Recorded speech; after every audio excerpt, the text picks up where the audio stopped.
Assalamualaikum warahmatullahi wabarakatuh. Perkenalkan, nama saya Usilawati dengan NIM akhiran 021. Tujuan saya membuat video ini adalah untuk memenuhi tugas administrasi jaringan komputer, yaitu tugas keempat. Langsung saja ke soalnya. Jadi di sini sudah ada gambaran topologinya, di mana ada spesifikasi soalnya juga, ada web server yang merupakan Linux atau Apache, kemudian proxy server, kemudian domain dan lainnya. Langsung saja kita ke topologinya terlebih dahulu. Di sini menggunakan internet, kemudian router, kemudian kita menggunakan switch,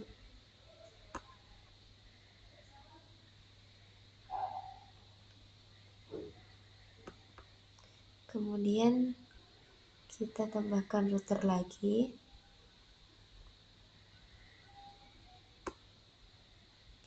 Nah, untuk di sini nanti ada dua PC yang terhubung.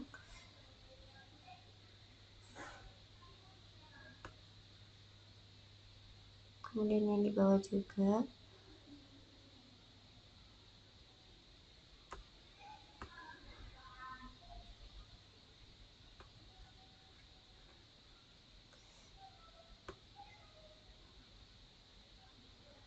Kita rapikan, kemudian kita sambungkan.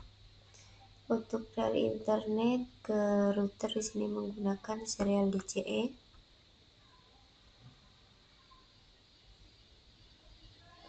Kemudian dari router ke switch menggunakan kabel strike, dan dari switch ke router juga menggunakan strike.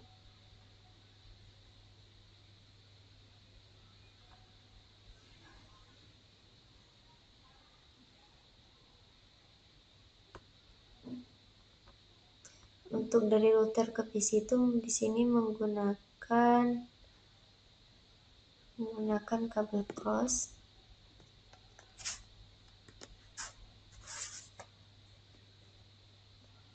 Isi terlebih dahulu.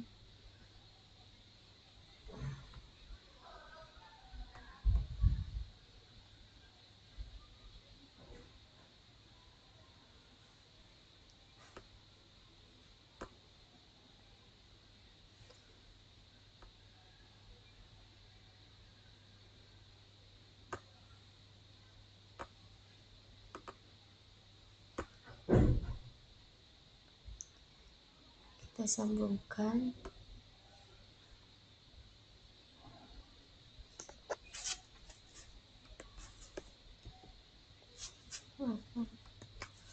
Menggunakan kabel cross.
Baik, di sini topologinya sudah saya buat. Saya kasih nama dulu. Di sini nih merupakan web server. Nah, di sini proxy.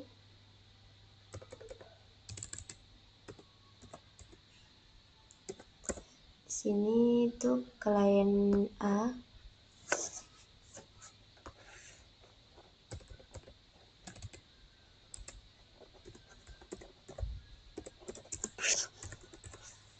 Nah, kemudian ini klien B.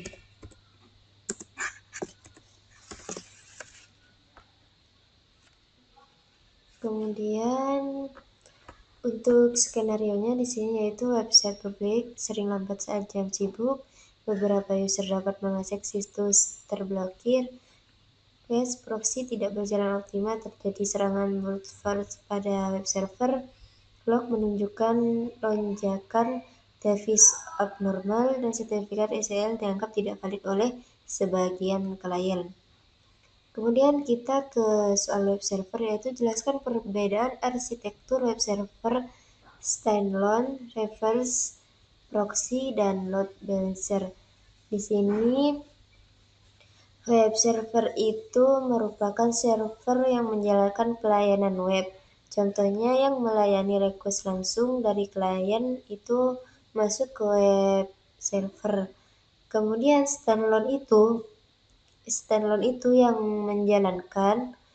Dan kalau server proxy itu server perantara yang menerima request dari klien dan meneruskannya ke satu atau lebih web server. Contoh ada permintaan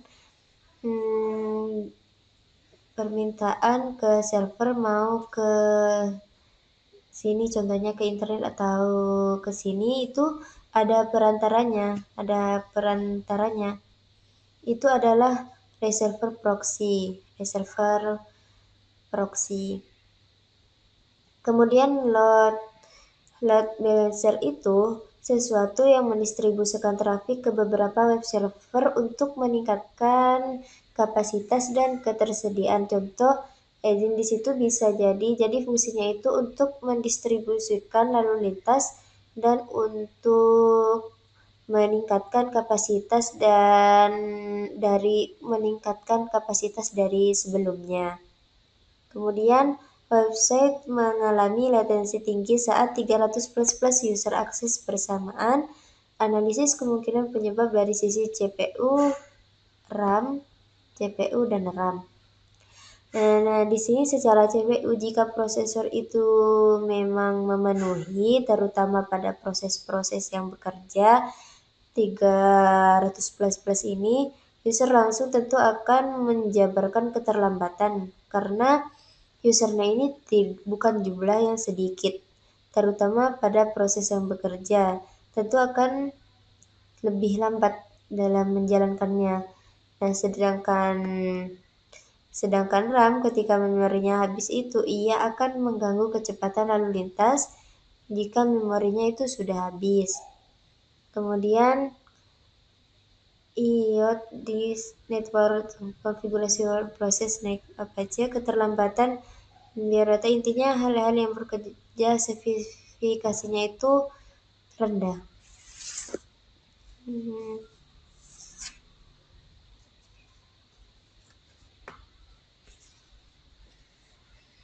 Kemudian ke soal lanjutan, di mana di sini jelaskan mekanisme kerja HTTPS, SSL atau TLS, handshake, public dan private key, certificate authority, dan mengapa sertifikat bisa dianggap tidak valid oleh klien.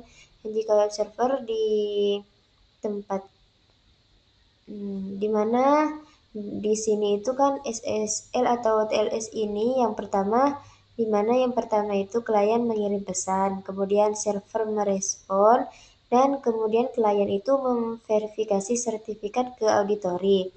Kemudian masuk ke setelah sertifikat itu, kemudian sertifikat itu akan masuk ke dua pihak yang menghasilkan mastercard untuk ventilasi yang untuk menjalankan, dan yang kelima yaitu klien mengirimkan data bahwa data tersebut sudah selesai dan perintah terlaksana, dan yang terakhir server memberikan permintaan yang diminta oleh klien. Kemudian jika web server ditempatkan di DMZ, jelaskan alasan arsitektural, aturan firewall yang ideal, dan risiko jika web server langsung berada di LAN. Di mana menempatkan di DMZ ini memberikan lapisan awal bahan, jadi jaringan itu perlu diisolasi untuk memberikan keamanan yang lebih. Jadi dipisah antara server dengan jaringan internal.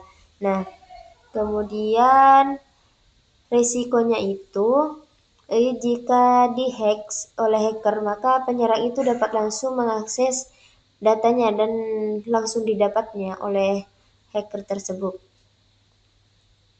Kemudian kita lanjut ke soal proxy, yaitu jelaskan perbedaan forward proxy, reserver proxy, transparent proxy, dan implementasi paling tepat untuk lingkungan kampus.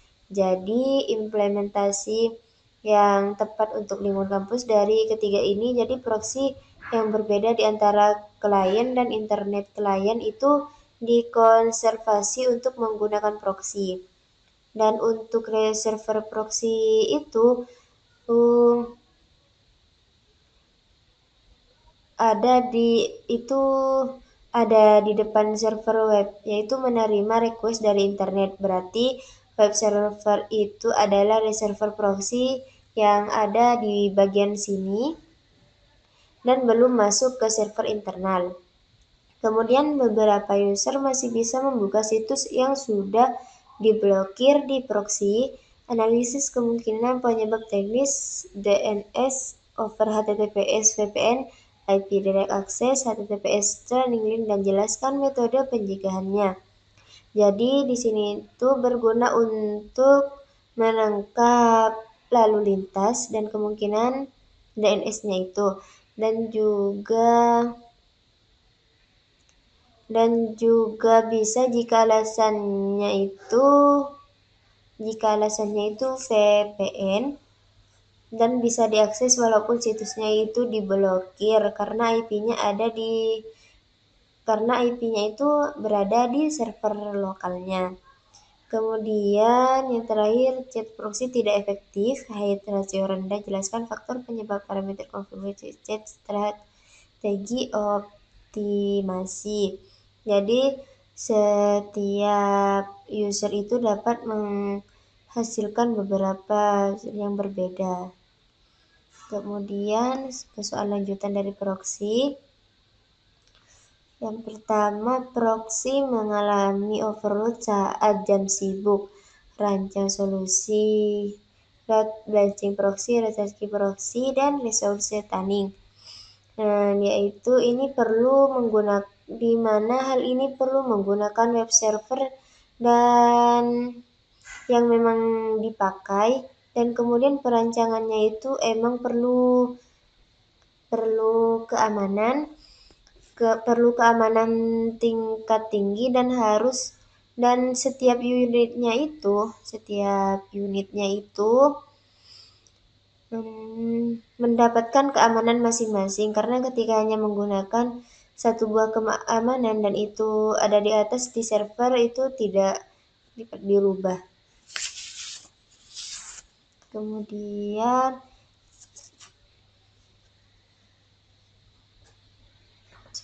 proxy mengalami overload saat jam. Kemudian bagaimana cara melakukan monitoring dan audit log proxy untuk memenuhi standar keamanan informasi, misalnya ISO 27001. Nah, kemudian penggunaan topologi ini, di mana penggunaan topologinya ini juga harus diperhatikan, karena lalu lintas juga penting agar jalannya satu jalur itu ke yang lain itu lancar. Kemudian Ke soal desain, bandingkan pendekatan common berikut: web application firewall web, server proxy dengan rate limiting, konteks terminal web server kampus. Nah, jika proxy server mati, seluruh akses internet kampus terhenti. Rancang desain high availability yang mencakup failover, redundancy, load balancing, monitoring otomatis.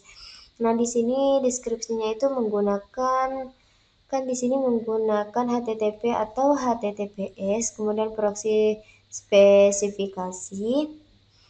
Overhead di sini overhead itu juga diperlukan, dan proxy dengan rate limiting itu untuk membuat jumlah request, jadi IP itu memperoleh requestnya masing-masing. Nah, jika proxy-nya itu terhenti, maka internet kampusnya itu kan terhenti. Nah, ini di sini itu harus ada rancangan yang benar-benar dipikirkan secara matang jika server mati itu, supaya internetnya itu tidak ikut mati. Nah, jadi setiap menit itu harus ada pemeriksaan. Jika dirasa tidak baik-baik aja, sebaiknya ada notifikasi dari perangkat atau website tersebut. Kemudian di sini sudah ada teknik outputnya menyertakan diagram arsitektur, evaluasi performance sebelum dan sesudah optimasi.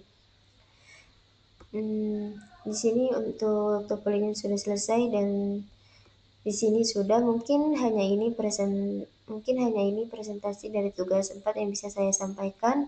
Kurang lebihnya saya mohon maaf. Wassalamualaikum warahmatullahi wabarakatuh.